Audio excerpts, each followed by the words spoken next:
Hello and namaste to everybody. I hope you guys are doing well. Welcome to yet another episode of On the Mic with Parth.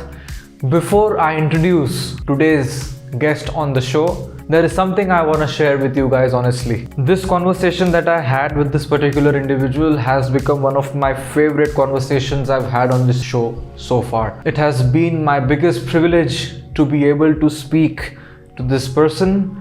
He is somebody I personally look up to since quite a lot of time and have been really inspired by his journey. The guest on today's show is Chris Warner.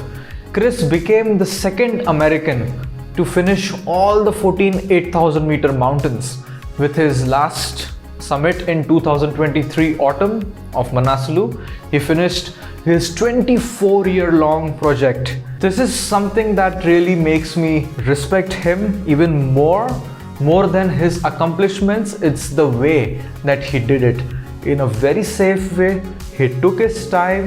He managed life around him very well. All his 10 toes and 10 fingers are intact after all these crazy climbs that he has done. And this is the kind of example that one needs to look up to when it comes to climbing mountains. And apart from these 14 8,000 meter mountains, he has also done some very crazy alpine style climbing. For example, he climbed Mount Shivling in Uttarakhand in India, which is one of the very crazy mountains. He summited Mount Amadablam in alpine style in winters from the west face. Now, west face is the face which is visible from the Everest base camp trail. It was the first ascent of that route, and many such crazy climbs over the 4 decades that he's been climbing. We spoke about a lot of things. It's a little long conversation, but I'm telling you, if you are interested in climbing mountains, or if you have a goal in your life that you are working towards, I think listening to Chris, the way he worked towards his goals, will really help you achieve that kind of mindset. And I don't want to take a lot of time, but again, this was one of my favorite conversations that I've had. But I will let you guys get into the conversation that I had with Chris.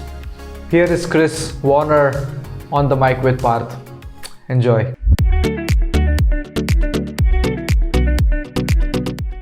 Hello and namaste, Chris. How are you? Namaste, Parth. I'm doing fantastic. Thank you. It's such an honor to have you on this show. And personally, as a mountaineer, I really look up to you and your approach to climbing mountains. And what I mean by that specifically is that you took 24 years to complete the 14 8,000 meters. Me personally, I resonate much more with one mountain, one season. Spend time in that mountain. Yeah, I think that there is so much to be gained from the whole experience. Rushing through it, maybe it has its place once or twice in your life, but I think chances are you're taking a shortcut that might affect your overall development as a person. And I think what was really sad for me was something that Kristen Harila said. She said after she was done that she never wanted to climb another mountain. And I think that's a total loss. Could you imagine having devoted so much of your time and energy to something, like whether it's running a marathon or building a business or raising a child or something like this, and then all of a sudden saying that experience was so negative for me that I never want to do it again. Wow. Yeah. It's very strange to imagine that. I was shocked as well because it fills my soul too much to quit. Exactly. And yeah, it's funny too because, I've been climbing actually in the Himalaya for 4 decades. The first time I went there I actually climbed Shivling in India in 1989. And it was it was great. It was 2 friends of mine and we went there pure alpine style. And we tried to climb around the backside, what was called the West Flank. Correct. And Chris Bonington and Jim Fotheringham had pioneered a route on that. And we tried to follow their route, but we got caught in a series of horrendous storms. I mean, full on blizzards. And we were trapped at 6,000 meters for 3 days in an open bivvy, no tent, just laying in our sleeping bags. That storm dumped so much snow that the avalanche danger was, through the roof. There was avalanches just pouring down the face or down the mountain for days and days. And so we had no choice but to go up and over and descend by the normal route. It took us a 36-hour nonstop push to leave our little bivvy spot, climbing, for 36 straight hours until we got to the col between the two summits. Right. And that was the first time we could sit down in 36 hours and Oh stop my moving. God. And then we descended back down the normal route. We were off route. We hadn't gone up it. We didn't really know exactly where to go. And so we started to rappel first off this gigantic ice face, like the edge of a giant glacier. And it was 2 rappels down that. And then it was 4 rappels down this rocky buttress. And on the 6th rappel in total, my 2 buddies had gone first and they landed in like a 50-degree snow slope Mm-hmm. and they disconnected from the rope. And when I started rappelling, I leaned back on the rappel anchor and it popped off the mountain. And I went 150 meters through the air and then hit the side of the mountain, bounced out another 50 meters and landed. I was buried like a dart stuck in the snow, feet first. My crampons had been popped off my feet, but were still dangling from my ankles. The first time I had hit the snow slope, it actually started it to avalanche. And when I then bounced out, I landed. That small avalanche then hit me, and it almost knocked me back off the face. And it was, yeah, Were it you was hurt? I had a tiny scratch on my nose, but I had severe psychological damage. I literally Yes. needed to bawl crying like a baby, and it was Oh my God. uncontrollable. Except I knew that if I emotionally lost it, I would die because there was no way physically for my friends to get me off that mountain alive. I had to, do it under my own power. Correct. And we started, so we kept climbing. So now we're into hour like 40 or something like this, right? Of being awake nonstop. And we start descending this steep snow slope without rappelling, just down climbing. And, Yes. we had two tools and just kind of down climbing. And we eventually traversed over to the ridge where the normal route is. And when we got there, we carved a little bivy platform and slept for the night. And during that night, that whole face that we had been down climbing and traversing avalanched off and just wiped out everything. And Oh. we were now on this ridge, so we were safe. And it took us another very long day to get back to base camp. And when we came back to Wow. base camp, this is actually a fun part of the story. There was a group of climbers from Tata, and Okay. they were trying to climb Baby Shivling, which is like a little subsummit. Correct. And they were in the Tapoban meadow, and they were actually all their tents were surrounding our tent. Like we're just a little tiny alpine climbing team, and we had left this tent in base camp. And we get there, and we're overlooking, we're on the moraine, looking down to base camp. We see all these tents, and we're like, "Holy cow!" Like we just didn't have any emotional energy left over to be like social with people. And we're coming down, and these guys see us and they think they'd seen 3 people coming back from the dead. We had lost all this weight. We were so fatigued we could barely Oh walk in a no. straight line. And they came running up to us with, tea and cookies and grabbed our backpack off and basically Wow. carried us back and put us in Wow. the tent, and they just nursed us for 3 or 4 days. It was what we just love about mountaineering, right? Like you go off and you just have this unbelievable experience, and then there's this rebirth moment when you come back down to base camp, and these people are just there to celebrate with you and care for you. And it was just pure partnership, like pure Wow. friendship with people you had never met before. So beautiful. And Shivling is one of the mountains which when I saw for the first time from, of course, from Tapovan, it Yeah. as a climber, it just, pulls you. That kind of a climb, you require a very different kind of skills and technique as compared to 8,000-meter Jumaring. I Yeah. have done a few 6,000ers and 5,000ers alpine style, but Shivling, it's something which I still don't feel that I'm ready for. We came from that era. I Hmm. first started climbing maybe 1980 or maybe 1979. And how Actually, old were you? I was 15 years old. So in Okay. 1979, I went rock climbing for the first time. All right. And then, back then, all of our heroes were, Himalayan climbing at that time was all about trying to climb things in alpine style. Of Correct. course, there was the big national expeditions on Hmm. Everest or, Lhotse or something like this. But our heroes were guys like Doug Scott and Alex McIntyre. And, Hmm. and so Hmm. Alex McIntyre had a great line. He said, style trumps summits. Wow. So it was more important how you climbed than what you climbed. Wow. And the Wow. greatest climb of that period was really the shining wall on Gasherbrum 4, in which, two guys climbed it alpine style, but they never summited. But it was still considered the greatest climb Wow. of that era. And so, we grew up in this era thinking that the only way to climb was alpine style, and you had to climb like crazy hard stuff. So I came off of that peak of Shivling, went to Kathmandu, Mm-hmm. and was at this bar in Tamil and met this Czech climber named Zhu. And he says, "What did you just do?" And we said, "Oh, we have climbed Shivling, alpine style," and told him this whole crazy story. And he takes out a pen and grabs a napkin, and he writes down 6 different mountains, 6 different faces on these mountains. Says, "This is your list. Go look at these mountains and climb one of them."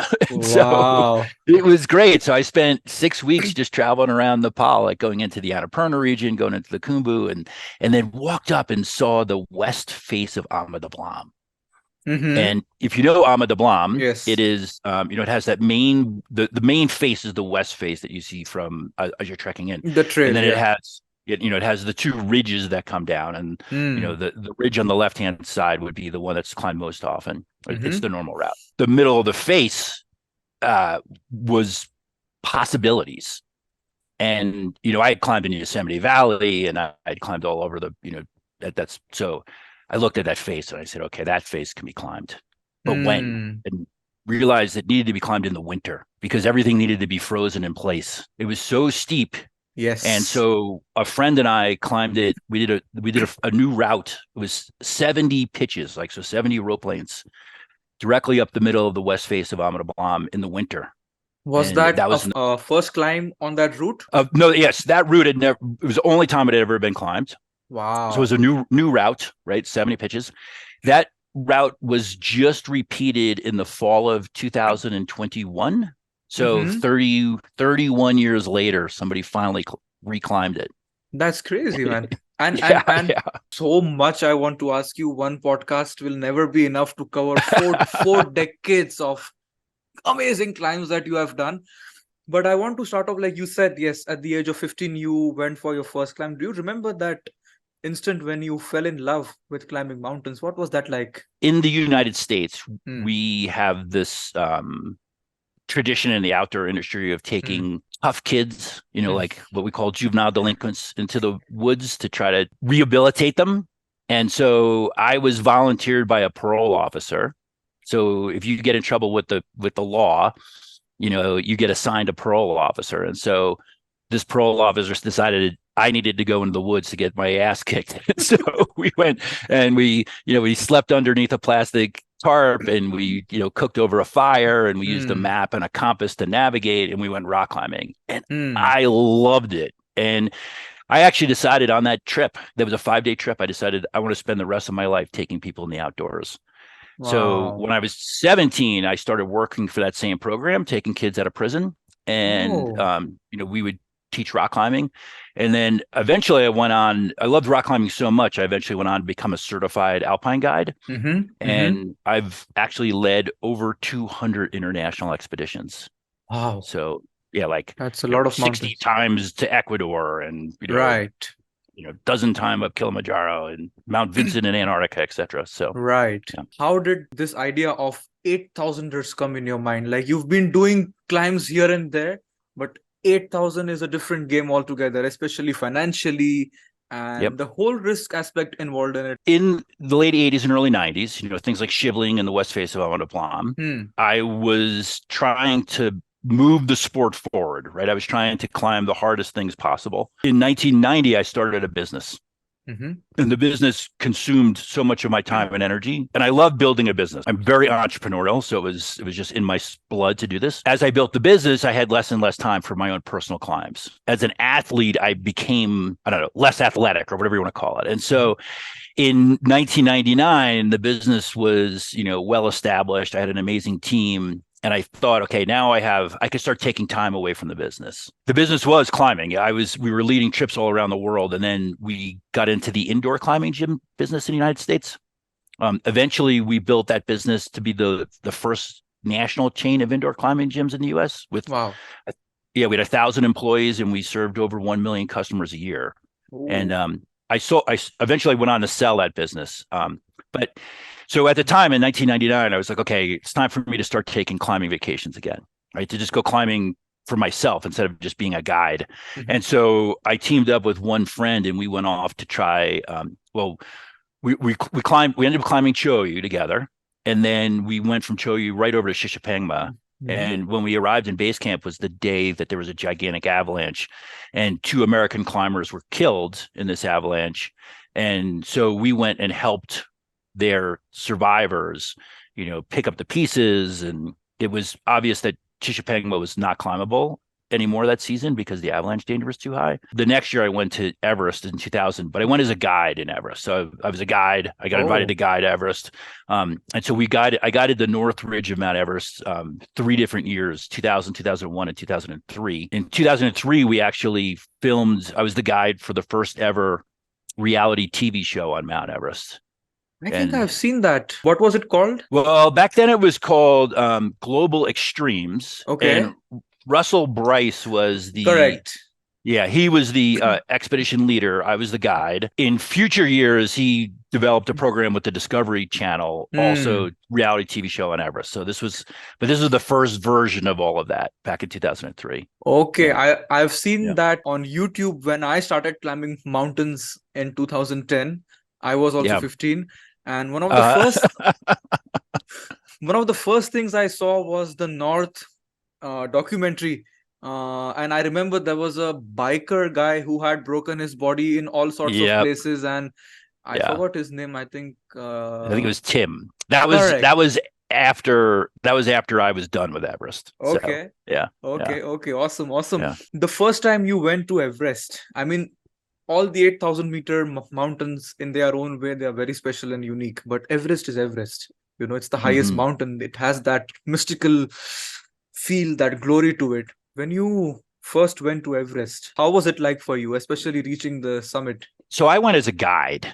I would say that the hardest part about being a guide is you have a higher level of anxiety because Hmm. you're trying to keep everybody else alive. It was very different back then. The Sherpas were unbelievably strong, but not they didn't have the same level of training. Like now there's, IFMGA certified climbing, guides that are Sherpas. We had all the strength in the world, but we didn't necessarily have the same level of technical or even the level of experience that they have now. So back then, being a guide, there was a lot of responsibilities. We were helping to fix the ropes. We were doing lots of other tasks. Yeah, I would say that the scariest part for me was really trying to keep everybody alive on summit day. We had some real close calls. I mean, I was 3 seasons up there, and I was really happy to never guide Mount Everest again after the third season. I can imagine. I can imagine. And I've climbed Everest from north also. In Oh, did you? 2000, yeah. Congratulations, Thank you. In 2019, Northsiders. north side as always. And one of the big reasons why I climbed Everest from north was that show. That was one of the Uh-huh. first things I saw about Everest, and somehow Everest for me always felt north. The question I want to ask you here is: you've climbed Everest from both north and south. This is No, this. only the North. Oh, Yeah. okay, okay, okay. Because a lot of people ask me this question, that what is the difference between North and South?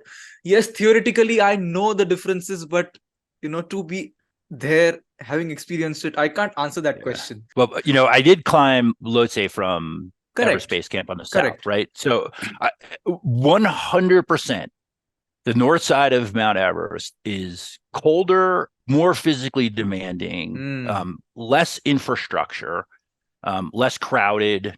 The weather, if you're caught out in the weather, you were way more exposed, especially as you remember going from Camp One up the North Ridge. The second you leave Camp One, you're completely exposed to the weather all the way to the summit and back. correct. So I think I know it's physically harder. I think it's really deadlier. And the only reason there's probably more, there obviously has been more deaths on the south side. It's just mainly because there's just more people going to the south side. Correct. Yeah. And I think the significant difference is the Khumbu icefall. Like from what I perceived on the north side, there are very less objective hazards. Like there are no avalanche risks. Yes, of course, weather can go wrong, things can always Yeah. happen.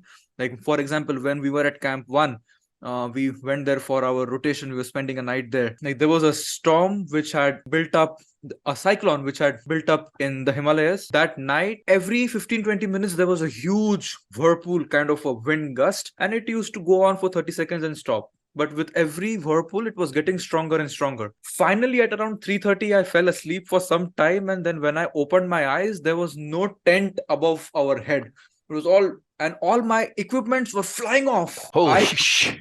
immediately got up and I held my boots. If my boots went off, I'm practically dead. So I lost many things in that. So yes, the weather, as you rightly said, it gets serious up there on north Yeah. side. I want to comment on that, but I also want to remind your listeners that there are avalanches that kill people on the north Correct. side. Yes, Correct. between ABC and Camp One, Mhm. that head wall, perhaps as many as 10 to 12 people have died on that head wall in storms. And the Correct. reason that this place that you were talking about, Camp One, gets such extreme winds is because it's between this peak called Changzi and Everest, and it's a venturi is created in that low point. So Mm. you're squeezing all of the air, right, that's coming up the Rongbuk or wherever it's coming from. It gets squeezed through that narrow gap between those two peaks.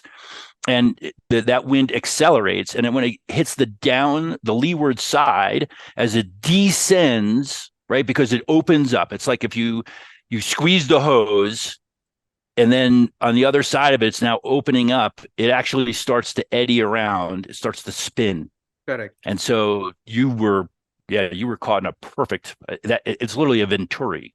They would call that. Yeah. Exactly. Next day, when the winds calmed down, all the Sherpas from the advanced base camp, they went up there to Yeah. retrieve the sleeping bags and mattresses of the That clients. were everywhere, right? Was They're it? everywhere. Did they luckily fall into the crevasses because that's happened before? Yeah. Yes, so there were many in crevasses which they could not retrieve, but Right. whatever was there down on the glacier or on the North Yep. Pole wall, they went off the fixed ropes and risked their lives to get sleeping bags and mattresses and this and that for clients. It was something which I've never seen in Yeah. the mountains before. The first expedition you did was Shoyu in 8,000-meter world. Yes. After that, what was your journey like in 8,000ers? As I said, I started guiding on Everest and realized that I really wanted the 8,000 meter peaks to be somewhere where I climbed, not guided. And there's a difference, right? And so I had 3 different expeditions to K2, eventually summited in 2007. Wow. And we were trying a new route on K2. So there was just 3 of us, and we had climbed over 2,000 vertical meters up this route before we failed. We did end up summiting by the Abruzzi, but when we were there, this was really before the era when, it wasn't commercialized. There was some Sherpas there that were working for this one Korean team. Our team, the 3 of us, we fixed tons and tons of meters. In fact, I fixed the bottleneck on K2. Wow. We climbed all that without oxygen. So no Sherpas, no oxygen, fixing lines as we went. In 2001, so I went the south face of Shishanpangma. I soloed that. So it was the first time an American had ever soloed an 8,000-meter peak from base camp to the summit, right? So completely unsupported. And the south face of Shishanpangma is over 2,000 meters tall. It's technical climbing. You're using 2 ice axes and 2 crampons. Climbed that, and took me 17 hours and 40 minutes to go up it. And down climbing it took me 16 hours and 20 minutes. Almost the same. Wow. And yeah, this it was 30 from base camp to summit and back, you were saying? Yeah, from what they call advanced base camp to the summit. So yeah, so you started at like 5,800 meters or something. Wow. And and at that point it had only been the south face had been soloed once before by a Polish climber named Krzysztof Walicki. Correct. And a bunch of years later it was soloed by a Swiss climber named Uli Steck. Mm-hmm. And so 3 climbers have soloed the south face of Shishanpangma. So Walicki, myself, and Uli Steck. Hats off. I mean, there are no combination of words which can ever express what I'm feeling right now to be sitting in front of somebody like you. Almost like a dream come true for me. Well, thanks. But it just shows you again, like I was a product of that, right? Like I was had climbed Shivling Alpine style, and I climbed Amada Blam, a new route on, we ended up doing a new route on Shivling as well. So that was my background was, hard technical climbing alpine style. I kept going back to the 8,000 meter peaks when I'd ever have a chance. In 2004, I went and climbed Lhotse. I did that. I was alone, but obviously there was tons of fixed lines and everything else. So it wasn't a solo or anything like that. And then I went back to K2 first in 2002, and nobody summited that year. 2005, I went back. Nobody summited that year. 2007, I went back. That's when my three friends and I were able to summit. 2008, we were on Nanga Parbat with a group of friends. The mountain was melting so fast, and so we decided to cancel our expedition. And that day that we canceled, 2 climbers from 2 other expeditions that ended up dying high on the mountain. More teams should have canceled, but they didn't. This brings me to, sorry to cut you off, but this is a very important point, and the right time to bring this up. In this spring, we saw on Everest, I think around 17 people lost their lives. Last year on Manaslu, when both of us were there was an avalanche, and I lost my Sherpa there in that avalanche. The point I'm coming to is the conditions were not right. We all knew it. And then we saw a few people summiting Manaslu last year, which was like a complete shock. Thank God nothing happened to them. I'm very happy that they are safe and alive. But this spring, again, 17 people lost their lives on Everest. No avalanche, no objective reasons why they died. It's just exhaustion and sickness. And then we saw very recently, very heartbreaking incident on Shishanpangma, where you've been. Why do you think that these incidences are growing in the last 4 or 5 years, I would say? Okay, there's many strings we can pull here. Correct. But let's first look at years ago, they did an analysis of all the people who died on Mount Everest. There was 19 different ways that people had died. The top 4 reasons that people died all came down to the same thing: human error. Okay. And so people overestimated their abilities, etc. Sometimes in the Khumbu ice fall, right? Sometimes the mountain kills people, but most often people go to the mountains and kill themselves. They make a critical error, a fatal error. You and I climbed the north side. So when I was guiding on the north side of Everest, there was 8 dead bodies that you stepped over on your way to the top. Correct. 100% of those people died on the way down from the summit. All had a similar story. They obviously miscalculated their strength. They miscalculated the conditions. They miscalculated the strength of their partners. They miscalculated how much oxygen they had in their tanks, etc. And all of those people sat down. So if you remember, Green Boots is a perfect example, right? So he was an Indian climber who was overcome by exhaustion. He found shelter on the side of a rock called Mushroom Rock, and he laid down in the fetal position and froze to death. And that's exactly what happens. 40 below zero, the human body freezes solid in 6 hours if it's unconscious. And so when I was climbing, I don't know if he's still there, but there used to be a guy called the Waving Man who was by the 3rd step. And the Waving Man was sitting on a rock, just like you and I would sit on a bench. I remember that. He's still there. Is he? And he has his arm up. Correct. Yes. Correct. And so that's why we call him the Waving Man, because on the way to the summit, he looks like he's, there to, point the direction. He's going to high five you on the way down. Well, he's been up there for 40 something years, frozen solid, because he sat down on a rock. Just think of being exhausted. You sit down and, his legs, your extremities freeze first. So his legs froze, his arms froze, his one arm literally frozen in the upright position. And then eventually his heart stops. And so, those people, they were terrible at processing the data. They didn't understand the power of the storm. They didn't understand that they were running out of oxygen. It used to be, oxygen's a lot different now, but we used to be able to carry only 3 bottles per person. And those bottles were actually 3-liter bottles instead of 4-liter bottles. So we're getting a little bit inside the weeds here, but the point is that you used to only be able to carry a maximum of 18 hours worth of oxygen. If you took 11 hours to get to the summit from high camp, you had 7 hours to get back down. The majority of those fatalities back then were people who took 13 or more hours to get to the summit.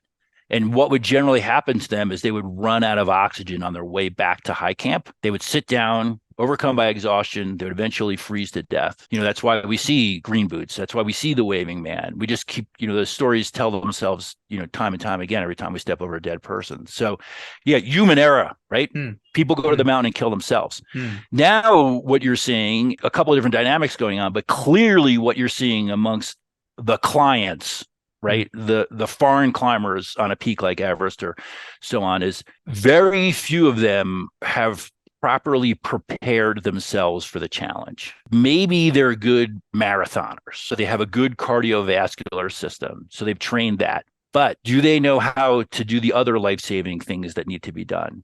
Even as simple as, do they know how to light a stove? If your Sherpa is injured, there's basic staying alive skills that you need. Can you tie a knot? Can you, set up your rappel device on the rope? It goes on. Because can you climb down a steep snow slope if the fixed rope is broken, wiped away in an avalanche? A lot of clients now don't even carry ice axes with them to the summit of these peaks. Correct. And they're told that by their Sherpa. So if you only have a Jumar in your hand, how are you going to down climb a 45-degree snow slope if the rope has been pulled out for any number of reasons? And we see this all the time. Clients need to take more responsibility for their training. They need to not only be physically fit, they need to have, basic camping skills and strong climbing skills. That would help dramatically. The other thing that people are terrible at, knowing what data they have to keep track of. Your amount of oxygen is finite. Once you leave high camp to go towards the summit, you can't just magically create another bottle.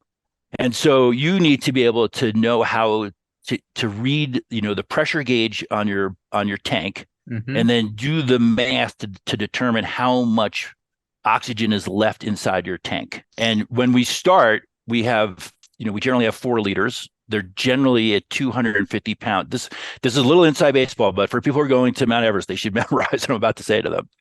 Yes. You start with a 4-liter tank. They're pressurized at 250, pounds, PSI, yeah. PSI. And so that means you have 1,000 liters in your tank. If you are climbing at, 2 hours, 2 liters per hour, you should get roughly 8 hours. You just do the math. You just divide 1,000 by, 2 liters. It tells you how many minutes. That's 500 minutes. You divide that by 60 minutes, etc. Right? And then you figure out how many hours you have. But if you go at 3 liters, you're obviously consuming your oxygen much, much faster. So you have to understand, how fast am I consuming oxygen? Then you have to understand, how fast am I actually climbing per hour? And if I'm only going at 50 meters per hour versus 100 meters per hour, right? And I have to travel 1,000 meters, you could start to do all the math. And you could say, okay, great, I'm going to run out of oxygen. I have to turn around now. Otherwise, I'm going to be descending without oxygen. And we know what happens when you descend without oxygen. Number one is you get extremely cold. And so you lose your ability to manipulate your carabiners, et cetera, because your hands are so stiff from the cold. And it just goes on from there. So many people have been going to the 8,000 meter peaks in the last 10 years who don't have the mountaineering training. And as you well know, there's a lot of people going that don't even have the physical training. Like, they have not worked out hard enough for the challenge that they're about to face. As a result of that, they've increased the likelihood of them dying up there. Absolutely. And I think one of the reasons why they don't prepare themselves physically as hard as they should is because somewhere when you go online, you see Everest. Oh, 300, 400 people every year are climbing. 300, 400 people. Yep. Oh, I'll be just one of them. It's okay. I'll be able to do it. But they forget that the first climb only happened 70 years ago. Right. And before that, multiple expeditions failed. And what they don't see is every year, at least 5-6 people on an average lose their lives. The whole commercial push, especially the social media, the image that it is giving, Everest is easy. That's, I think, one of the very big misconceptions which young climbers have. That's why this conversation that we are having and the points that you said are, I think, invaluable. I think if people understand this, things can be better. Financially, it's in the best interest of the guide service to accept anybody who has money. Correct. Right? And it's not in their best interest necessarily for them to remind you of fatalities and the risks and how hard it will be, and how hard you need to train, because that turns customers off. And Correct. there's always a guide service who's willing to say, oh, no, Everest is easy. So if you go to one guide service and say, Parth, this is going to be the hardest thing you ever do. There's a chance that you might not live. Do you have a will? Do you have life insurance for your family? Can you give me all the emergency contact information so when you die, I can call your mother, etc. Right? Like that makes you scared, right? Like you start to sweat a little bit. And then you call the other guy up. He's like, oh, no, Everest is easy. It's great. We got we had 100 of our clients summit last year, and we'd love to have you on our trip. Just send a check. There's no consequence, but there is tremendous consequence on the Shishanpangma situation. So on October 7th, there were 4 people killed in 2 different avalanches on Shishanpangma. There was 2 Sherpas and 2 American women. They were both on their 14th 8,000 meter peak. So they had already summited 13 8,000 meter peaks. I woke up that morning in the United States and I had 25 texts on my phone. One of the Nepali guide services, one of their clients was killed in that avalanche, and they did not have the emergency contact information for her. And so they got a hold of me and said, can you find the family in the US and can you tell them that their daughter is dead? And so I had to be the one to inform the family that their daughter had passed away on Shishanpangma. Are you speaking about Gina? Gina, correct. Yep. For example, in 2019, I saw a person die in front of me. And as the eyewitness, it was my not responsibility, but I felt a duty to inform the wife of that man. If I can explain to her eyewitness account, exactly what happened, Yes. and not just a story which their operator would tell her. I think it would give her more closure in some ways. So that phone call was one of the hardest things I have ever done in my life.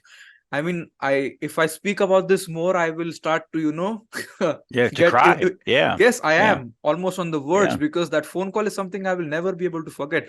So how was that phone call and the first conversation and the eventual hours and days Parth, leading to it? You and I had exactly the same experience. I mean, before the words can form in my mouth, the tears were racing down my face. I was almost crying too hard to say the words. And, it's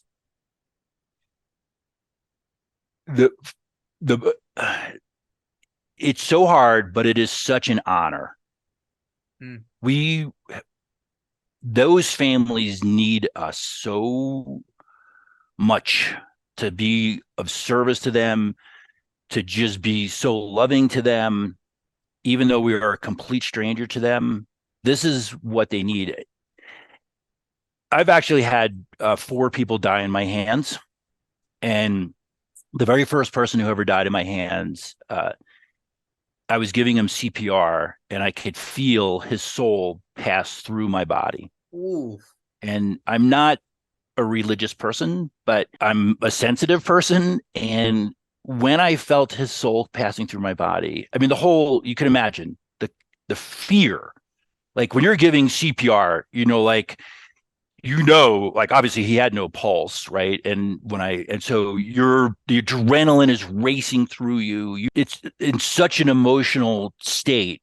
And when his soul passed through my body, it taught me that he didn't want, my job was not necessarily to bring him back to life, which was impossible. My job was to fill his soul with love. Because you can imagine in that moment, it would be so easy for me to be just full of fear. And it was so critical that the soul feels love as they leave this earth. Yeah. Have you ever been in the hospital when a baby's been born, like in the delivery room? No. Yeah, well, you're going to have that experience at some point, right? It is the universal miracle. Your parents your dad had it, right? Look, you walk the streets of Mumbai, lots of people have had this experience. And it's a miracle. And it's a miracle because when the baby is born, that room is filled with love. And the baby takes its first breath and it goes and it becomes, it just goes from being like this reptile to a person, right? It literally goes from being Wow.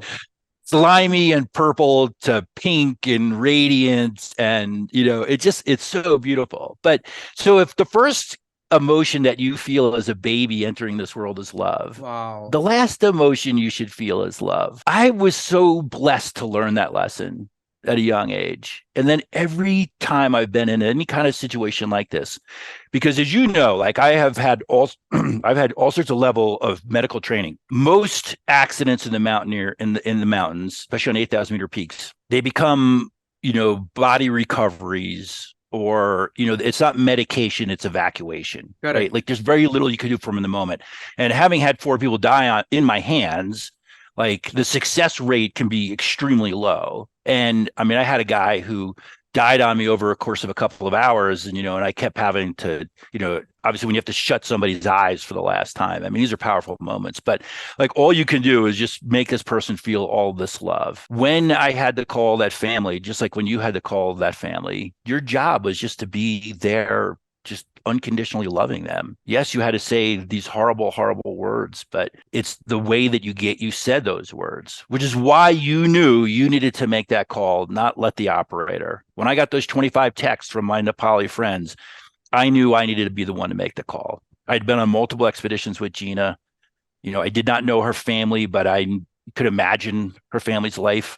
And I knew I just needed to be the one to tell them that news. And then obviously to keep calling them back and just letting them know that in this moment of total confusion, I'm here to answer your questions. Like when you called them, how were they speaking? Were they in shock, denial? Were they crying? No, I reached the sister first, and thank God. And then she called her mom, and then Mm. 5 minutes later, I called the mom. Yeah, thank God it was the sister first. Yeah, she was in complete shock, of course. And the stages of grief. I mean, the first stage of grief is denial. Correct. Can't Exactly. happen. She must be okay. They just haven't found her yet. You go through all of that.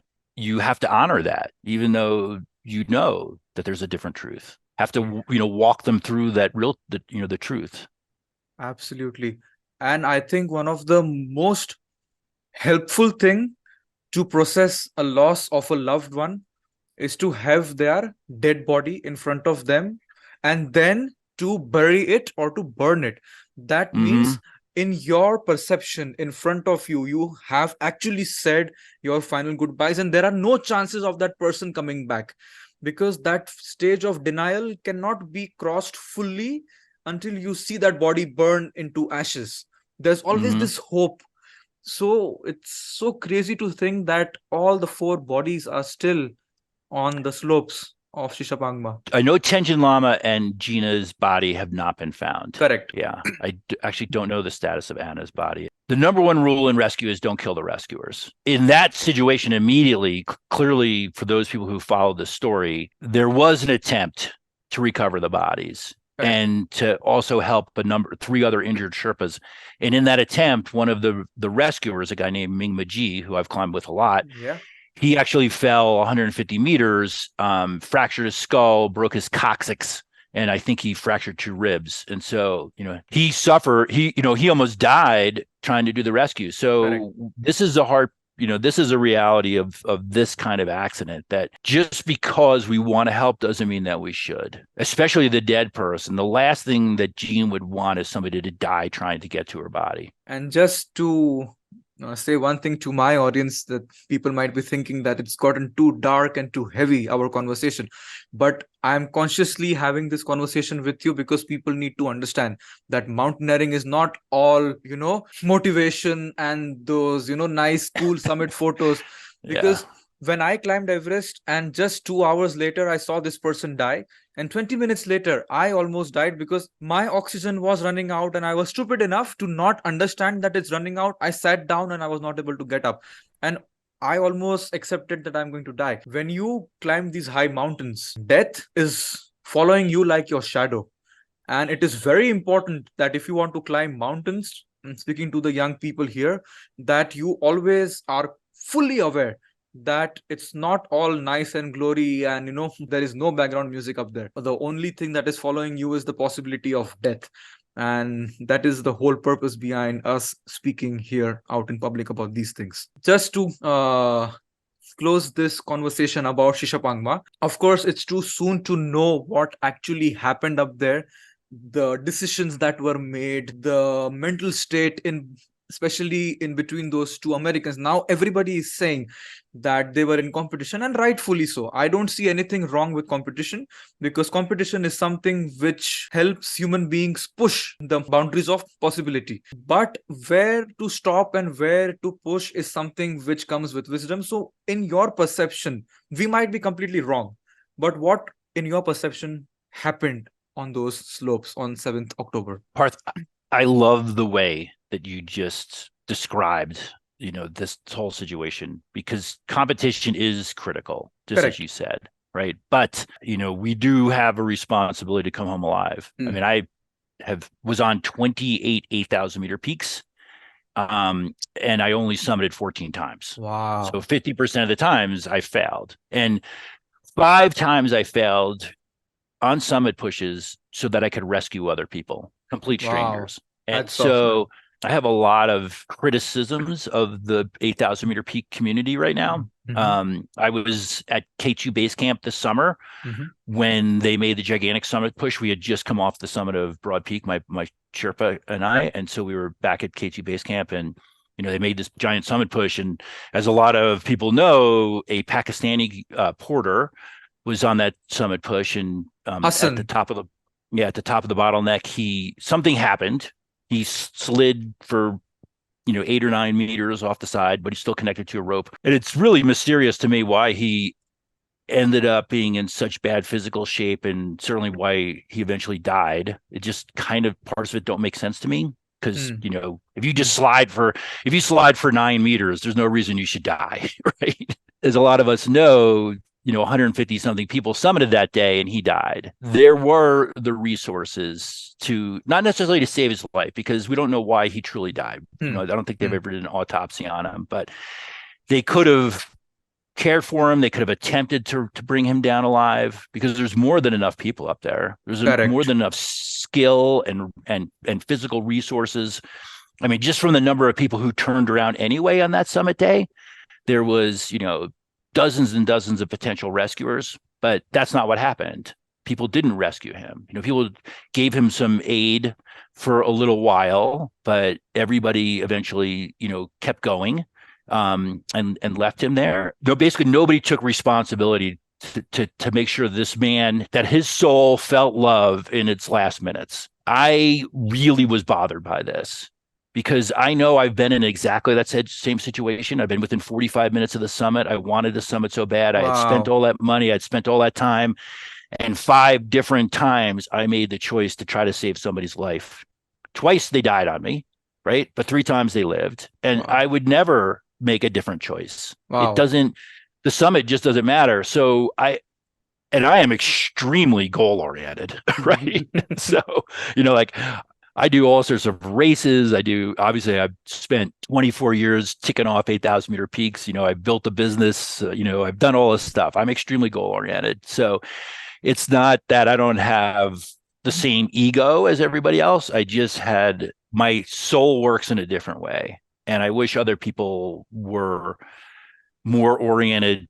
I think at sea level, we're all oriented the same way. Correct. We're not going to step over a dying person. Right. But for some reason at 8,000 meters, we're given an excuse to do this. And I think this is actually absolutely terrible reflection of climbers, that's even an option to step over a dying person. Back in Everest, I think it was 2012, a young British woman and her dad were climbing Mount Everest, and she was trying to become the youngest British woman to summit Mount Everest. And on that particular day, there was like 300 plus summits. And when she got back home, she was interviewed by the London Times, and the reporter asked her, well, how was the views, blah, blah, blah. Was anything disappointing happened on your way to the summit? She goes, oh, yes. It was horribly disappointing to have to step over a dying person to reach the summit. And she describes how this man sat up. He had gone to the summit the day before, just as we had described, overcome by exhaustion. He is unable, he sits down, he's now unable to move. And this group was walking past him, and he asked for help, and they decided to go to the summit. When they came back down, he was dead. but 300 something people, right? And nobody saved his life, or nobody even, tried to drag him to high camp. So this repeats itself year after year after year. And I'm not saying a 19-year-old girl could have, put this man over her shoulders and carried her back down. That's not what I'm saying. Correct. But somebody needs to stand up and say, enough is enough. We have a responsibility to our fellow person. We cannot just leave a human being to die like this. Even though they made terrible decisions, they still don't deserve to die like this. I mean, if I was dying up there, even if they were not able to rescue me, I understand that. Just for them to be with me in my last moments. Yep. I think that makes world of difference, because the last few moments you don't want to spend in terror and regret and fear. Yep. It's the worst Yep. emotion, the last emotion to have. Oh my God. And your mother doesn't want you to die that way. Oh my right? God. Your family members, right? That are, when they get that call, don't they want to hear that, hey, Parth passed away, but we were there with him. We were holding his hand. Wow. His head was resting in my lap and I was holding it. Like, that's what they want to hear. We physically couldn't do anything, but emotionally we did everything. Wow. I think there's a link between the competition thing and this lack of altruism, right? This lack of caring for your fellow human being. And that's a really sad development in these 8,000 meter peaks in recent years. And do you think that is one of the reasons, or that is one of the things that happened on Shishapangma in the last 2 weeks? Parth, there were 50 something people going to the summit that day. It is a miracle that only 4 died in avalanches. A miracle. Correct. Because you have been on these mountains and generally in those summit pushes, it's a big group of people, right? Because the person who's going out front is going slowly, making the trail. And all these people get bunched up behind them. Normally that traffic jam moves, just like a traffic jam, right? And they all go into the danger zone at the same time. I am shocked that it wasn't 20 people killed. Why were they going up? Like, what clues they missed? That there was a gigantic avalanche the day before and 2 people were caught in that avalanche. Between Camp 1 and Camp 2. One of the guys who was caught in an avalanche, I was on Annapurna 1 with him, Sanu Serpa. Oh, yeah, Sanu's amazing, right? Oh, yeah. Crazy. So he decided not to go up. So there were people who knew the conditions were not correct. But there were these 50 people going up. And they ignored all that data, right? They ignored the fact that it had been snowing, the wind had been blowing, and that the temperatures were cold. So it was a perfect combination for a slab avalanche to occur. And that's exactly what happened. These slab avalanches occurred. Correct. And why were so many people racing to go up? There was a lot of people that were about to complete their 14th to 8,000 meter peak. They were in a hurry.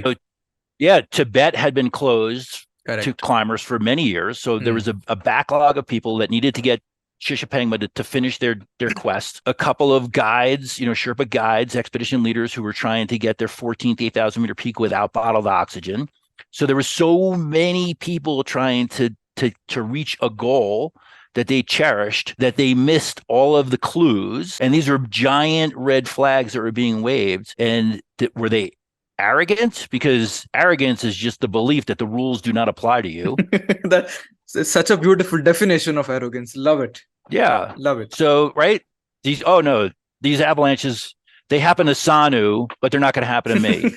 Right? Like, come on, give me a break. Okay, here is something I'm going to say. I mean, in the last few months that I've been doing podcasts, like, for example, after the spring on Everest, and all the things that happened there, I did some podcasts with a few people, and without holding back my real thoughts, I spoke. Most of the friends that I had in climbing community from India, they are not my friends anymore, because I spoke the truth. So I have to be very careful, but sometimes I think it's okay. If the reality hurts you, then it's not my fault. Something is wrong in you. I poked the right spot. Maybe look at yourself. One thing I want to know your perspective on this. See, most of them who are there are clients. And as clients, especially right now in the scenario that is going on, you put your full faith and trust in the decisions of the expedition leader. The end decision is theirs. Like, if they say no going up, there's no going up. No matter what the clients say. Now I've been on expedition as a leader so many times, and more than 60% of my expeditions have failed. And I had to turn back my clients, and they were very angry at me. They will never come back with me, but they're at least alive. That's my joy. So, do you think here on this case, the leadership somewhere went wrong? Yes, but I think that the responsibility needs to be spread across the whole Hmm. community Hmm. because there has been a general lack of respect for risk on 8,000 meter peaks, growing and growing and growing every single year. Like this summer on K2, during that summit push, there was multiple avalanches that occurred during the night.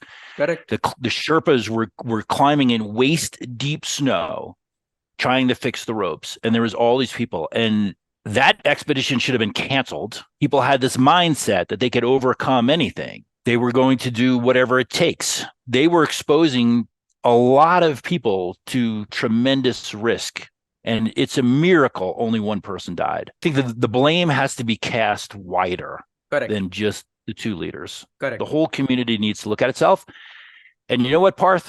I don't think it will. I don't think that there is going to be a change in behaviors at all. Just as an example, if you become an IFMGA certified mountain guide in Nepal, you get maybe, and this is literally a quote from an IFMGA certified Nepali guide, you get maybe 3 days of training in avalanche, forecasting and rescue. In the United States, when I got my certification, 3 weeks of training. We had a completely different system. I had to be what was called level 3 avalanche certified before, to get my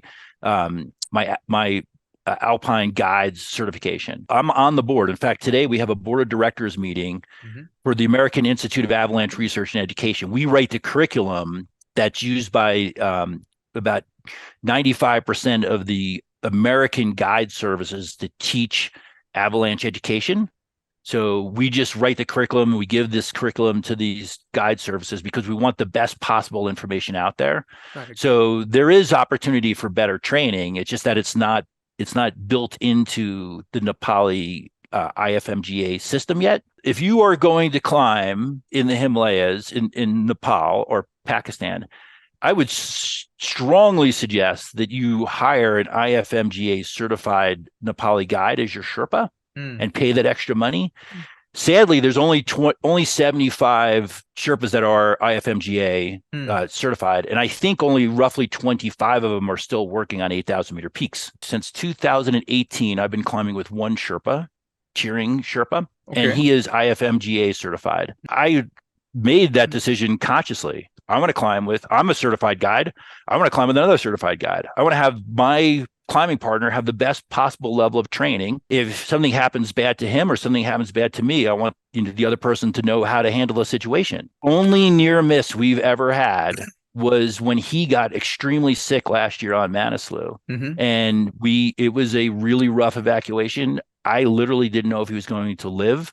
But he had some weird infection, which really affected him in some kind of unique ways above Camp 3. Was I ever thankful that I knew how to rescue people? And I knew I had a lot of medical training because in that situation, we needed that, Of course. And so if your listeners are smart, because there's a lot of people out there who are ethnically Sherpa, who work as Sherpas on the mountain, but do not have, advanced training. One other point really on that, though, too, is so when I would guide Everest, I would always sit the clients down in the beginning and I would tell them, I don't work for you, I work for your mother.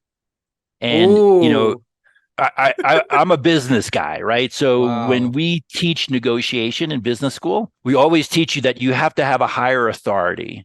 And the higher authority is in this negotiation is your mother. And I set them up from that at the beginning. And the reason is if just like you experienced, when you turn somebody around who wants desperately to reach the summit, they're not happy with you.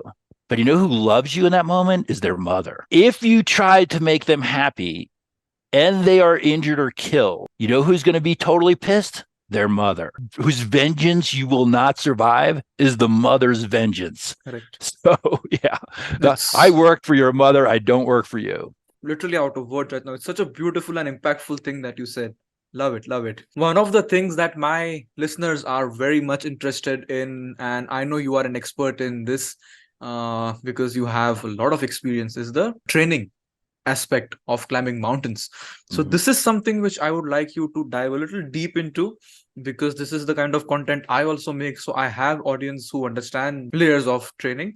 So just to start it off, most people here know low intensity and long duration is the way to build your endurance over time. But you speak very highly of interval training also. So just want you to start off with the importance of low intensity and high intensity, and what is the right combination. Great. Okay. So I've been, well, I owned health clubs for 28 years. I have been an athlete my whole life, and I'm 59 years old right now. So I've never stopped moving. As a result of that, I have a tremendous endurance base, right? My aerobic base is measured in decades, not in Hmm. weeks. Hmm. But every single year, I will go through a period of 8 to 12 weeks of just doing what's called zone two training that you Mm-hmm. talked about. So Mm-hmm. keeping my maximum heart rate to about 65%. So I just kind of float in an area, I find a pace, and I will try to keep my maximum heart rate or my heart rate during the exercise at about 65% of my maximum heart rate. Which would And be I how try much? Which would be how much in your? for me, it's 129 beats per minute. Okay. Okay. Yeah. So the easy way to do it is take 180 minus your age. Mm-hmm. So if I did it that way, then it would be 121. The only difference Mm-hmm. is I've actually went to a lab and had mine tested. So Correct. I know what my actual rate is. Mm-hmm. It's higher because of all that years of training. Mm-hmm. But if you're your listener, take 180 and minus your age, and then that new number is your sweet spot. And so you want to spend 60 to 90 minutes, hopefully 6 days a week in the beginning during this base building phase, just training at that level. Build up a massive cardiovascular pace or base. For some of us, that means we're going to be starting running slowly Mm. because our legs can go faster than our lungs. And don't Always. ever, and in mountaineering, it's your lungs that makes the difference. You have to go at the pace of your lungs, not your legs. If I build this base, and if I am an untrained individual or I rarely train, it's going to take 12 weeks. But holy cow, you are going to be shocked at how fast you can run in your 12th week at the same heart rate. So you've built this a massive base. Once I have the base, then I can do other stuff. And that other stuff, what I would suggest doing is you start adding interval training into it. So interval training just means now I'm going to run really fast.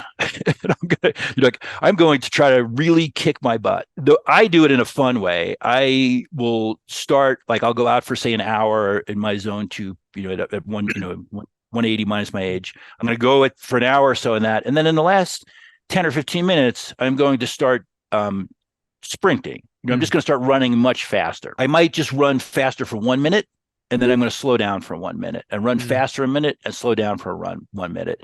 And that might be the last 10 minutes of my run. So I've had 5 intervals at 1 minute intervals. Over time, I'm going to build up and try to get that to be a longer period of time. And I'm going to, in a perfect world, build up so where I'm getting closer to a 5 minute period of running fast with a break of 5 minutes. And the break is not stopping, it's just going slow, right, to recover. Because I want that 5 minutes to be at a really fast pace. Now, clearly, you can't sprint for 5 minutes, but you're running fast, right, for 5 minutes. Yeah. At a pace which can sustain you for 5 minutes. Yes. Yeah. And then you're going to take, roughly, a couple of minutes, 3 to 5 minutes of recovery, just jogging. Correct. And then you're going to go back to that pace, right? If you do this even 1 day a week, it will make a tremendous difference. Don't do it every day. That's a disaster. In fact, after you've built your base, after you've spent that 12 weeks going, 6 days, at 60 to 90 minutes, that's a long period of time. I mean, you could go and run a marathon when you're done with that 100%. Now you could start backing off a little bit in the duration, in the amount of hours that you're spending exercising every week. If you're going into mountaineering, though, hopefully now you're replacing some of that time with going on long hikes. And, like the 6 hour day, the 8 hour day. And that 8 hour day or 6 hour day, you're not going fast at all. You're in what's called zone one, but it's a different part of your body's, internal systems that are being developed that you need to be a good mountaineer. Mm. The reason you need the interval training, though, in mountaineering is every time you come up against an obstacle, a steep snow slope, etc., you need to pass another team in the deep snow. You need to climb a vertical, section, whether it's a ladder on Everest or something. If you don't have that extra gear, you will get so winded that you will probably collapse midway up the steep obstacle, and it will take you hours to recover. So what we're trying to build up is the ability to go up and down, steep things, which every mountain has. And that's why we have to build up that. And I think that's the number one, that interval training is the number one thing lacking in 8,000 meter peak climbers. A lot of them have laid a good base for themselves. They're good. They go to the treadmill, whatever, they could do all that stuff. They can keep going, but they're terrible at speed. And you need that base. The most important reason, though, to be able to go fast is because it actually keeps you alive. If you are trying to climb, you're going to the summit of Manaslu, the faster you can go, the more, the easier it is for you to skip camps. So Parth, when I was on Manaslu this year, we went to Camp 1 and spent the night, which was very close, right? For us, it took us 2.5 hours to get there. Wow, right? that's fast. Most people are like 7 hours, right? So this is how fast we are. And then the next day, we went from Camp 1 to Camp 3. And then that night, we went directly to the summit. And so we left Camp 3, which is, I can't remember the altitude of Camp 3, but it's 7,100, something like that. I don't even think I think it was 6'9" or something. 6'9". Correct. Yeah. And so we went from there to the summit. We got to the summit in 6 hours and 20 minutes. So we had climbed, what was that, 1,300 or 1,200 vertical feet? Yeah, 1,260 something. Yeah. So we were climbing at 200 meters an hour. Cool. I know. The problem was we got to the summit at 3:20 in the morning. So we looked at each other and said, well, why don't we go to base camp for breakfast? And so we then went all the way down to base camp, and we're in base camp at 9:00 in the morning.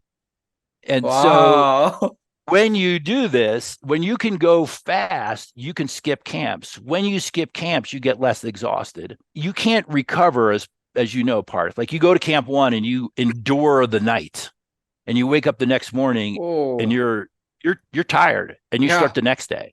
Correct. And if you go Camp 1 to Camp 2 to Camp 3 to Camp 4, that's 4 terrible nights and 5 really long, hard days. Possibly you're going to also get stuck on the way back down again, say at Camp 2 or something. That person is taking 6 days to do what took us 3 days to do. They worked so much harder than we did. They're much more exhausted than we are. And just to make it a little more clear for the people, you are able to do this because the base, of course, the aerobic base that you have laid over the years, there is no replacement for that, but you are able to do it better and more faster without getting tired is because you've had that anaerobic interval hard training also. Is that right?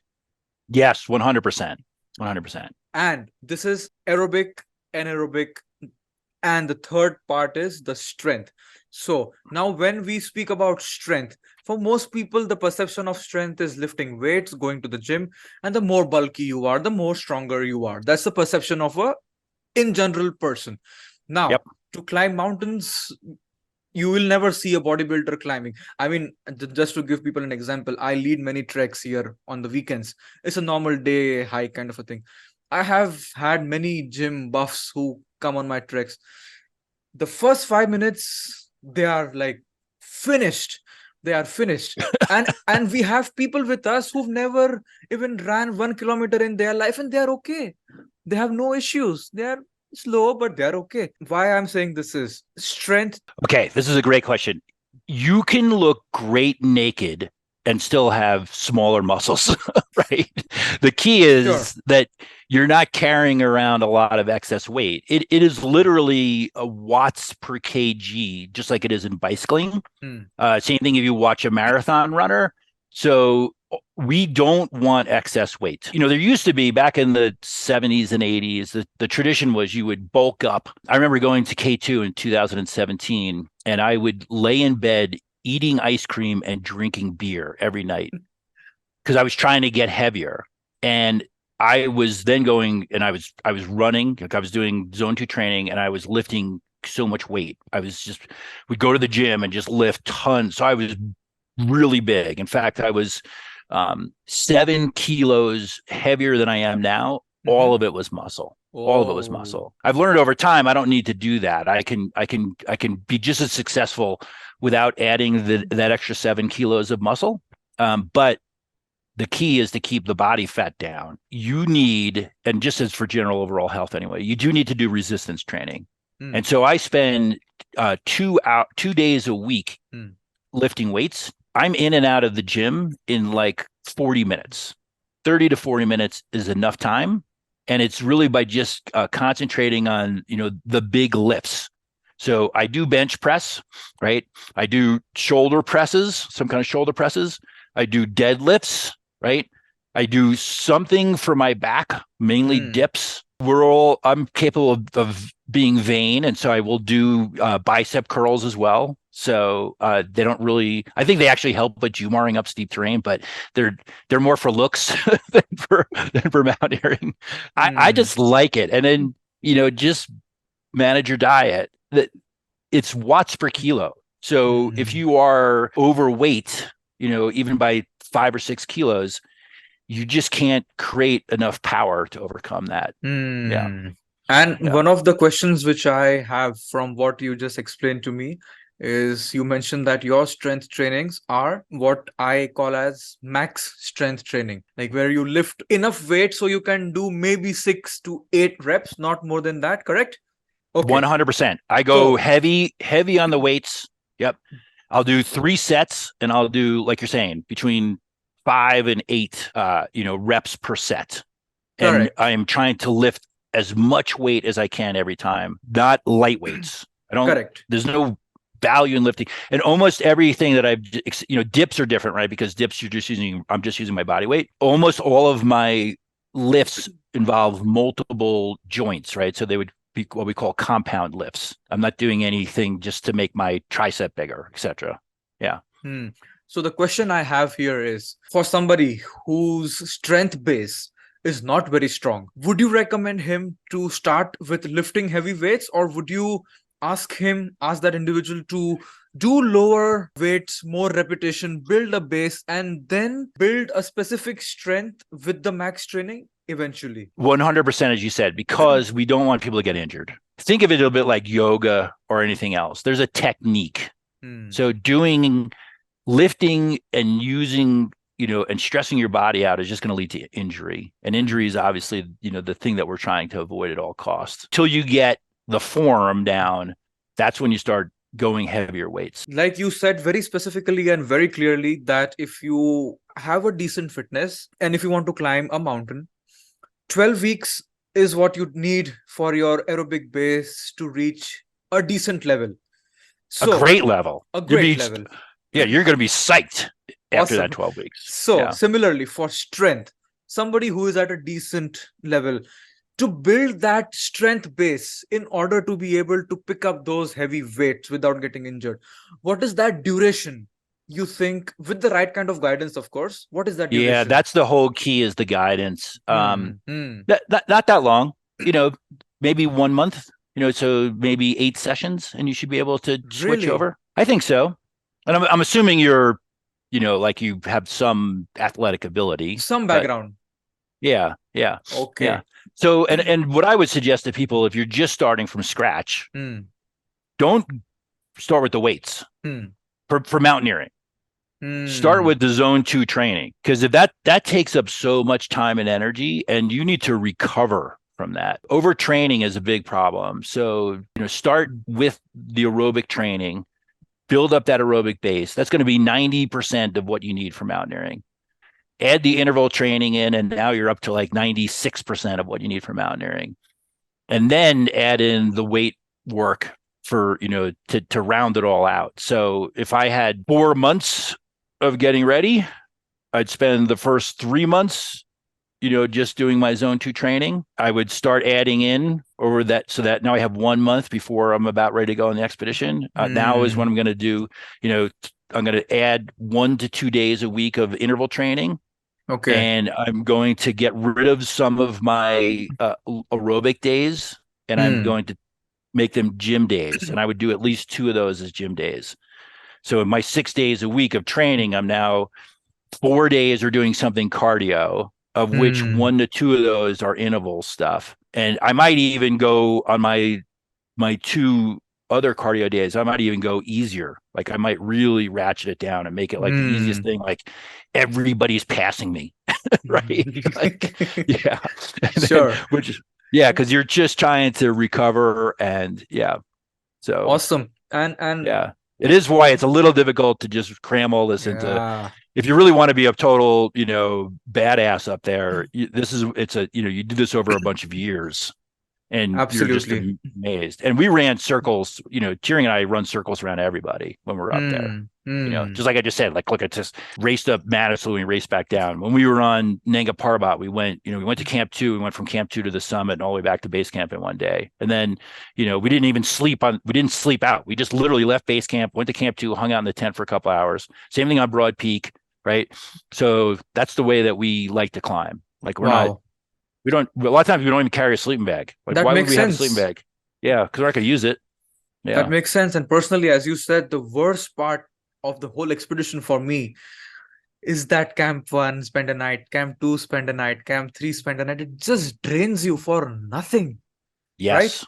And Yeah. when the alternative is there with the kind of climb that you do, yeah. And with what you were saying, I'm going to ask you two more questions. One thing you mentioned, which I'm a little confused about.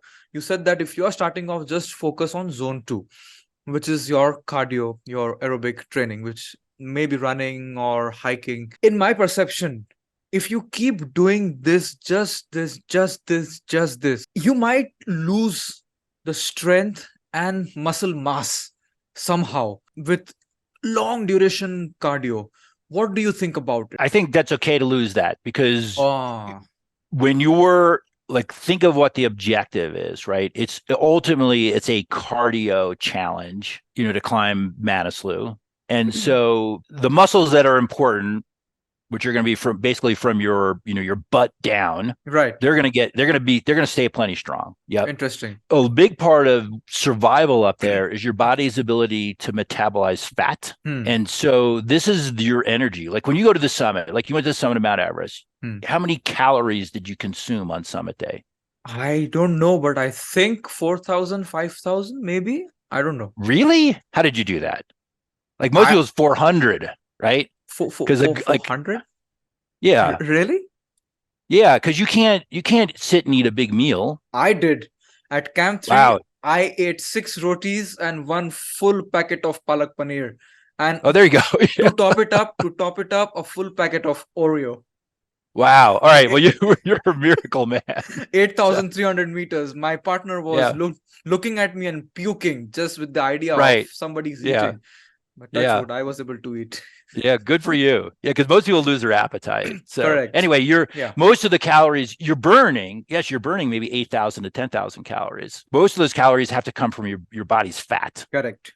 And it does come from your muscle too, because it's, Correct. for some stupid reason, at altitude we burn more muscle than fat. But theory is that it takes more oxygen to burn fat, and so since in an oxygen deprived environment, it's easier to burn the protein, or which is your muscle. But Got it. anyway, Got it. anyway, you when you do, one of the benefits of zone 2 training is it teaches your body how to metabolize fat. The primary source of energy, right? The running, the hiking, whatever, in zone 2, the primary source is fat. As soon Correct. as you go into zone 3, you're starting to burn glycogen, right? Correct. Which is the sugar. Carbs. Yeah. You need that zone 2 training. You need that ability to metabolize fat to be able to summit these big peaks. Absolutely. One last question about the training is a very important but often ignored aspect, the recovery, as you said. And overtraining is something which we can combine into one topic and speak about it. Because, see, if you have a coach, you might be already at a level where you know what is overtraining, what is not overtraining individually for you. But for somebody who is starting off and they are motivated and pumped up, they have this perception, including me. I had this perception because I was young and stupid. I did terrible overtraining. I injured my knees, which I am Yep. going to regret for the rest of my life. So the question here, as an individual who is starting off, who has a little background but a lot of energy to do, how to know whether you are overtraining? And secondly, you can answer this question by the importance of recovery. Okay, this is really where using a heart rate monitor and staying in zone 2 is so critical during that first stage. The reason that people are overtrained is that they overstress the system and don't give enough recovery time. So if you go running and you're not wearing a heart rate monitor, you will drift easily into zone 3, maybe even into zone 4. And when you drift into those, the metabolic damage that's done is great. And that requires more recovery time. If you went out every day and you said, okay, I'm going to run the same 60 to 90 minutes that Chris and Parth just talked about for 6 days a week, but I'm going to run it at 10 beats a minute faster than I should, you're going to destroy yourself. That is not training. That's, yes, you're exercising, you're not training. Junk And so miles. you're becoming, yes, junk miles. Literally, it is junk miles in biking. That's what we call it. But it's you're literally doing more damage than you're doing good. Okay, so that's why we train with a heart rate monitor. It's also like, I'm a big mountain biker. I've done many mountain bike races, and mountain biking you're always drifting between the zones. 1 minute you're going up a steep hill, you're in zone 4. Wow. And then you're going down the other side and you're in zone 1. So mountain biking, I find for me, there was a time when I tried the mountain bike 6 to 7 days a week, and I only became slower as a result. And then when I switched to doing 2 to 4 days a week, I actually was faster. You have to be careful and how you're trained. I mean, you have to training and exercising are two different things. Correct. Yeah. Yeah. So that the best way to avoid overtraining. The other thing too is you also, obviously you have to have good sleep, you have to have a good diet. You do realize as you age that you need more rest days than when you were younger. I'm, really lucky because I have this, decades long base and stuff like that. So if I take a day off of exercise, I'm totally fine with that. I know I'll still be able to perform at a really high level. Correct. The other thing too is, just like if you were doing a marathon, you need to have what they call a taper week. So the week before the marathon, you barely exercise. You do enough to just keep, the joints loose. Yeah. But you're not going out there trying to crush it. Like, you can't do interval training on Monday and then the following Sunday run a marathon. You're gonna crush yourself. Give yourself, once you have that base, you've paid all of your dues, then you're allowed to have, more rest days. You're allowed to, your body is actually going to thank you for doing that. I have just one last question before we move on to the last segment of the podcast. You've climbed so many mountains. I really wish we had the time and to speak about each mountain individually, each podcast for each mountain, because each mountain is a whole story by itself. But I want to ask you about one specific mountain where I went to after Everest, Annapurna 1. In 2021, I went to Annapurna 1, which was the... We were both there. Really? Which team were you with? I was with Expedition Base that year. Same Sherpa cheering. There was just three of us on the mountain, three clients. Yeah. Okay. I was with Satori, if you know, their camp was there also. Satori Adventures. We were 8 people. So I was there in 2021. And as you know, around 60 people submitted that day. It was a beautiful season on Annapurna. Unfortunately, I had developed a stomach infection just the day I left for the base from the base camp for the summit push. Somehow managed to reach Camp 1, took antibiotics, the diarrhea stopped, and it was okay. But the weakness never left. Of course. Somehow pushed it, and especially the route between Camp 2 and Camp 3, that's that's something. So that really exhausted me. Next day from Camp 3 to Camp 4, almost halfway there, I was too slow and I was like, this is not a speed which is a good speed in any metric. So I thought, okay, if I put oxygen, I might be able to push 1.5 days more. The thing that was in my head was the route between camp 3 and camp 2. I Mm-hmm. needed to be at my Yep. 100% alertness to be able to come back safely. It was one mistake and you will never be found again. It's that kind of a route. You've been there. So Yep. I chose to turn around between camp 3 and camp 4, around 6,700, 800. I think. I'm not sure the altitude. It was a very hard decision for me to make. There was no second thought in my mind. In my Annapurna documentary that I've made, which is on YouTube, I said this one line. It just came out like this in a flow, that summit is not success, safety is success, summit is just an added bonus. So Annapurna, just want you to in short speak about Annapurna, because that's a mountain which is Annapurna. Yeah, that is the mountain I am so happy I summited on my first and only try, Correct. because it is so dangerous, as you well Correct. know. That route between Camp 2 and Camp 3, as you Oh, described, is like Russian roulette. You just, yeah, you just, yeah. Our climb, though, was great. Cheering and I, we did our normal stuff. We went up to Camp 2 from base camp, and then the next day we went to 3. And then that night we went from 3 to the summit, back to 3, and then back the oh, next day to base camp. So, wow. and we should have gone all the way down. We almost went from the summit back to base camp, but we have the system, and the system is we leave a Coke bottle in each camp for the descent, and Okay. then you get the liquid, but you get the sugar and the caffeine, and it is great, like boost of Yes, energy. yes, So it's yes. you get there, you're tired, you drink half a Coke bottle, and you're ready to go. And like Correct. you just take advantage. Like as soon as you feel a little bit of energy, just keep going. Once you start, you won't stop. So, but anyway, we got back down to Camp 3, and our Coke bottle was gone. Some other Sherpa had found it and drank it. So, our secret weapon was taken away from us, and so we ended up spending an uh absolutely miserable night at Camp 3, the and then power got up of super Coke. early. Power Yeah, of got up Coke. early the next morning and went back to base camp for breakfast. But Okay, yeah, okay. yeah. Camp 3 But is terrible. Camp 3 is terrible on it is Annapurna, terrible. and very dangerous also. More than uncomfortable, very dangerous because it's just on the lap of the hanging seracs. Yep. And there's lots of crevasses there. It'd be Correct. extremely easy to go out and go to the bathroom and fall into a crevasse. Yeah. Yeah. You And can't take any chances at that camp. see, Annapurna was a mountain. See, I was 23 when 24 when I went to Annapurna. I was like Uh huh. young and stupid. I climbed Everest, You are a and kid. so I was like, okay, what next? I've climbed the bloody Everest. Now I'll do the hardest, dangerous mountain in the world. Before that, see, I had read only books and things, it's Right. just Yeah. theoretical knowledge of how dangerous it is. Now I went there and I personally escaped 3 avalanches with a margin of 15-20 minutes, especially camp 2, camp 3, and between base camp to camp 1 before And the one. fixed ropes Yep. starts. There is a whole gully of, Yep. and I was hit by those chunks of ice, and somehow just this thought of ever going back to Annapurna, it just doesn't seem worth the risk anymore.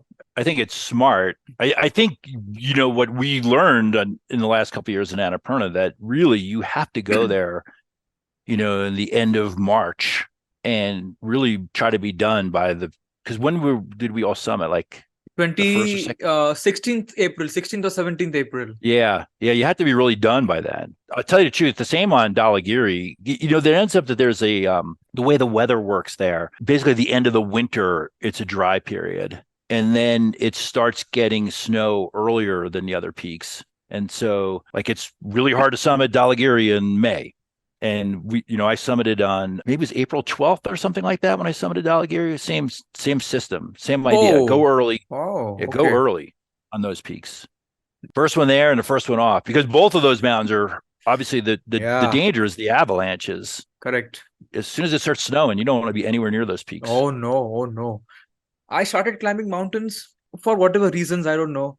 Maybe because I was good at nothing else. I just wanted to fill the void Uh, in my life. I'm being very honest. yeah, There whatever. was Yeah. no background in my life of mountains. But when I started climbing mountains, I started getting better in every other aspect of my life, and somehow discovered myself, somehow understood Yes. and realized myself. The one thing that I realized after climbing Everest is that what I'm seeking is not on the mountains. For me, Everest was 9 years. And after I Yeah. climbed Everest, I was more lost than ever before. Because for 7 years, I had Yep. Everest. After I Yep. came back, I was like, okay, if I make another mountain a goal, okay, I may summit it. Then again, back to the same hole. Then it made me look at life in a more holistic way. That what is it that I'm actually looking for in life? This seeking. That's when spirituality and my spiritual guru came in my life. And that's when I realized Hmm. that what I'm seeking is not sitting up there. And that's when 8,000 meters or even mountains, there is no need to go. Yes, I will keep climbing for the rest of my life. But do you think it's normal to face this? Because you've had a lot of experience. So just wanted to get your perspective. I agree with you 100%. And I'm very honored to have this conversation with you because I think too many people haven't taken the time to reflect like you have and to truly understand the beauty, the power, the gift, etc. All they care about is how many likes they get on Instagram or whatever, which is, it's just sad. It's a great life. You have to bring all of that talent that you've developed in these, in mountaineering to business or business into mountaineering or whatever it is. And I've always felt that there's, especially when you're climbing peaks like Shivling and Amana Blam, you have to be the very best version of yourself. Like physically, you have to be the biggest badass you've ever been because you're getting the crap kicked out of you. Like everything, like you fall 150 meters through the air and you bounce. I mean, like you bounce and get up and go. When in your life are you going to ever be asked to be as physically amazing as you are in that situation? Like if you played professional rugby, it wouldn't demand as much as it demanded, to summit Shivling, right? And live. And then intellectually, the problems that you are solving are literally life and death problems. They're complicated. Mm, So intellectually, you have to be your best. And then emotionally, like, mm. you're getting emotionally just beaten. You can't let that show. You can't, No, you let your team, there's nothing as contagious as emotions. So correct. if I get down, right, if I feel beaten up, my partners are going to feel beaten up. They're going to feel down. Because even they And are on the edge. of course, and we all know that about each other. And that's our job as a partner is not to Correct. expose our partner to our Mm, weakness in that moment, mm, because this is not a time for weakness. I used to say to people, like, we have a big problem in the United States right now. We're a little too sensitive to feelings. oh, And yeah. And yeah, the truth is, yeah. you want to be successful in life, you learn how to put your feelings in a box and you put that box in the trunk of your car when you arrive at work, because your feelings are seen as, idiosyncrasies by other people. When this is a complex topic, but Mm, mm, mm, if I bring my idiosyncrasies to work, people mm, think I'm an idiot.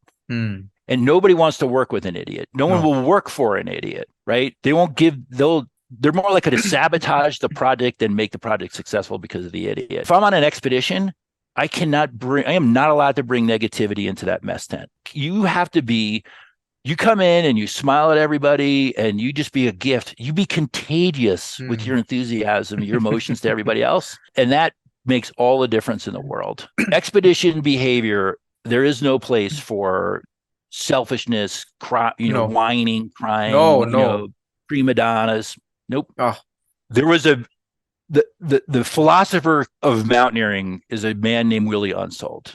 mhm. And in 1963, Willie Unsold and Tom Hornbein were on the Mm. American Everest expedition, and they actually climbed the west ridge of Correct, Everest correct. and then descended by the South Col route. It was the first, traverse of the mountain. It was the second route ever completed on Everest. Well, Willie Unsold had three children, including a daughter, and he named his daughter Nanda Devi Mm-hmm, after the mountain, but also after the goddess, mm-hmm, Nanda Devi, the goddess of mm-hmm, joy. mm-hmm.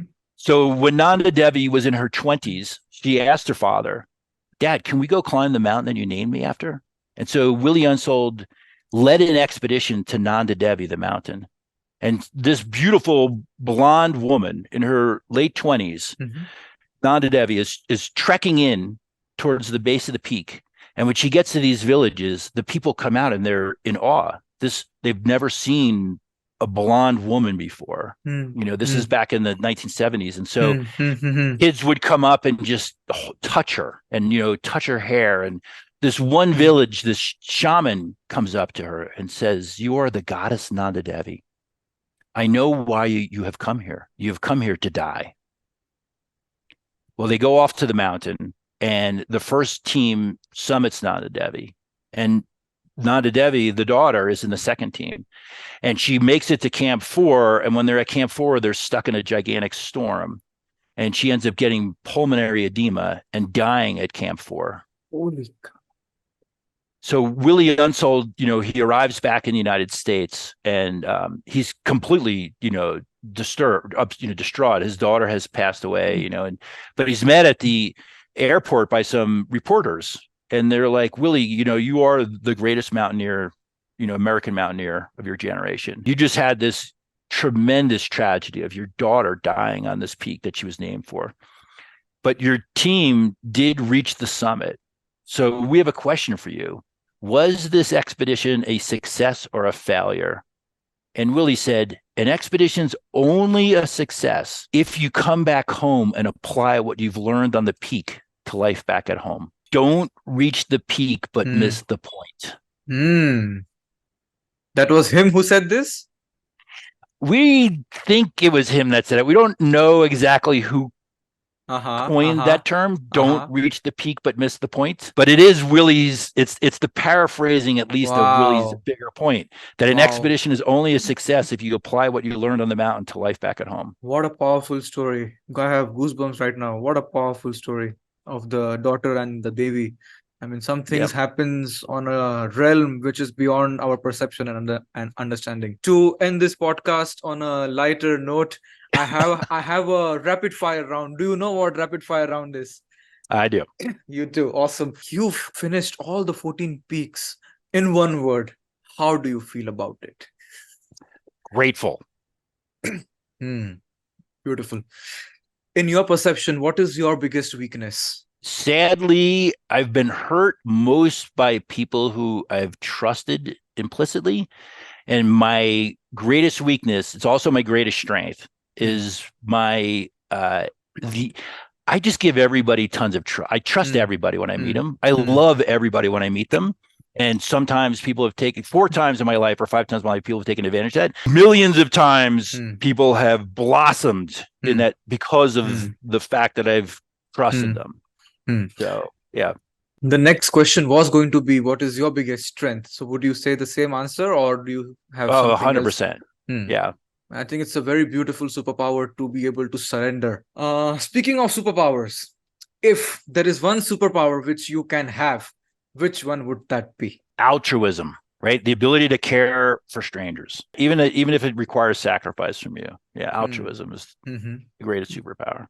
Which one has been your favorite 8,000er? The south face of Shishanpangma. If a full-fledged movie is made on your life story and journey, which is that movie actor who you think should play your role? Sean Connery. Interesting choice. I can see him play your role very well somehow. Yeah. If there are 5 people, living or dead, who you can have one dinner with, 5 people, living or dead, from the past, from thousands of years ago to somebody who is living, 5 people. Yeah. Alexander the Great, the Dalai Lama, Oprah Winfrey, Charlize Theron, just because I think she's drop dead gorgeous and I'm sure she's fascinating. Maybe Michael Jordan. He's such a fascinating character to me. I mean, he was such a powerful ego and demanded so much of people, but brought it out in them. Who is that one mountaineer who has affected your life more than others? Willie Unsold. Why? Because he was philosophical, not just a tremendous athlete. Like, he took the time to reflect and to truly understand what he had been through. And he was so brilliant at sharing that philosophy with other people. Which is your favorite food? Your mother and grandmother would hate me for this, but because mine is nowhere as good as theirs. But I love making tandoori chicken, and I love making naan. And whenever, quite often when I have guests at my house, I will make tandoori chicken and naan. But if your mother came here and ate it, she would be like, she'd slap me. This is not. Yeah. Awesome. Which is your favorite movie of all time? Oh, Chitty Chitty Bang Bang. And if you've Oh, ever seen that movie, it's from the no. 1960s. It's a great story. It's Mm-hmm. this totally geeky guy Mm, who is a crackpot inventor. So mm, think of like a nerdy, geeky guy. mm. And he ends up getting the hottest chick to be his girlfriend. And they go on this amazing road trip to Oh, save all of these children that have been captured. And so he saves the day. He's, amazing road trip. It's a great adventure love story, hero story. It was actually written by, so if you're a fan of James Bond, mm-hmm. original writer of James Bond movies was a guy named Ian Fleming. And Ian Fleming wrote this with the screenplay for Chitty Chitty Bang Bang. Interesting. I'm gonna really watch this movie. Oh, you're gonna die laughing. You're gonna be like, Warner, what were you thinking? So yeah. Okay, awesome. And which is your favorite mountaineering movie or documentary? The Dawn Wall. Hmm. I loved how those two guys, they had to overcome so much, and there was a true decision point, an inflection point where they had to decide, do they split the team up? And they realized that splitting the team up destroyed the adventure. And so they Correct. stuck together. Have you seen The Alpinist? Oh yeah, I've seen The Alpinist. That's Yeah. my favorite movie in mountaineering. It's like I It's too the scary for me. too scary, Yeah. but the most appealing part was the genuine love that that guy has for the mountains, and he really, really climbed for himself, like really, 100%. Yeah. I kind of, there's parts of that movie I related to too much. Like when Hmm. I was soloing things like Shishapangma, I was a Okay. little, yeah, it was a little too close to home, that movie. Hmm. Just the extreme levels of risk that he was taking on a regular basis. And as somebody who went through that period of, Wow. extreme soloing and realizing, having moved through that period of my life and into another period, I didn't, it wasn't as fun to revisit that period of my life as, yeah. Hmm. Interesting. I understand. If time travel was possible, which is that one event in history where you would like to go back and be a part of it? It can be a climb, or it can be a war, it can be any event in history that has ever happened. I would have hated to be there, but there are periods, and I think what we do as mountaineers is nothing compared to what people do in war. Hmm. And there is a sense of brotherhood that comes out of war. Hmm. I've had with partners before, but Correct. I think still on a different level. Sadly, I would actually tell you I would really like to go back and be part of something like the Battle of the Bulge, or the storming of Normandy, or Correct. one of these other tremendous World War II battles that took place. Hmm. Just because I think just the sense of humility and gratitude that we have, having experienced things like death in the mountains, Hmm. and how that has made me such a better, stronger person. And actually has given me gifts that I've shared with other people when they're in their time of need. I think that experiencing that in those World War II settings would have been really. I mean, there was a reason why that generation in the United States is called the Greatest Generation. Correct. If there is any, what is the biggest regret that you have in your life? I'm sure it's different ways that I've, you know, Hmm. unfortunately mistreated other people, Hmm. and maybe in the moment not even realizing it. I think that Okay. we all have done something to somebody That's a with some beautiful time insight. and distance, realize that you really Right. wish you hadn't said that. Or Right. At the end of your life, how would you like to be remembered? well, I definitely want to be surrounded by people, not trophies. Because I think in the end, just as we talked about way earlier, I want the last emotion I feel is love. Wow. And the final question, the golden question, what's next? Well, the best thing about mountaineering is there's millions of mountains out there. Really don't see myself on another 8,000-meter peak, Mm-hmm. but I do see myself going back and climbing, more technical, Hmm. Hmm. smaller mountains. Awesome. Awesome. Awesome. And before we end this conversation, is there anything you would like to share as a parting note with our audience? Any advice or anything that you would like to share? The biggest one is that it's your responsibility to show up in the mountains prepared for the worst. And that means not just, we talked about physical training, et cetera, but really make sure that you take the time to put in, pay your dues, be a force of good when you're there. by bringing emotions that are positive emotions that are contagious to other people, by knowing how to do things like light a stove and set up a tent and, pack your backpack and etc. Awesome. It's really be the best partner that you can be. One of my goals has always been to climb the mountain in a style that I'm proud of. And I think that should be everybody's goal. Sir, I can't thank you enough for giving us your time. And this is by far the best podcast I have done. And I myself will keep coming back to this podcast at various stages in my life, because what you've shared, my intelligence and my maturity at this stage in my life is still not enough to understand the depths and dimensions of what you've shared. Thank you is very, it will never do justice. But what I can do is, if you ever come to India, I will take you to the best tandoori chicken place in Mumbai.